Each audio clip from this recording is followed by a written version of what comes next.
मी याच मंचावरून असं एक मत व्यक्त केलं होतं आणि खाजगीमध्ये आम्ही बोलत असतो की काँग्रेस पक्षातून जे जे घटक बाहेर पडले आहेत आणि त्याने आपापले पक्ष निर्माण केलेले आहेत त्या सगळ्यांनी काँग्रेसच्या झेंड्याखाली एकत्र येऊन एक मजबूत काँग्रेस उभी करणं ही आज काळाची गरज आहे.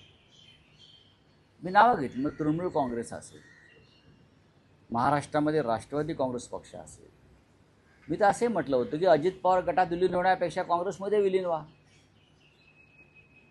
हा काय अजित पवार गटामध्ये विलीन होण्यापेक्षा तेव्हा बोललो आहे मी, आता त्यांचा विषय संपला, की राष्ट्राच्या मुख्य प्रवाहात सामील व्हायला पाहिजे. जसं तेलंगणामध्ये काही काँग्रेसचे घटक वेगळे झाले, त्यानंतर ओरिसामध्ये बिजू जनता दल मूळ काँग्रेसवालेच आहेत.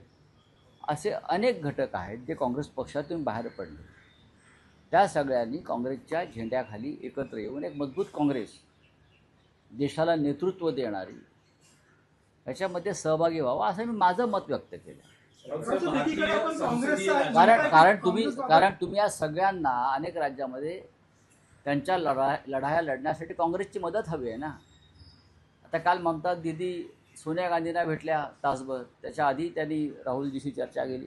प्रत्येकाला काँग्रेसचं सहकार्य हवं आहे, काँग्रेसमधून बाहेर पडलेल्या पक्षांना किंवा नेत्यांना.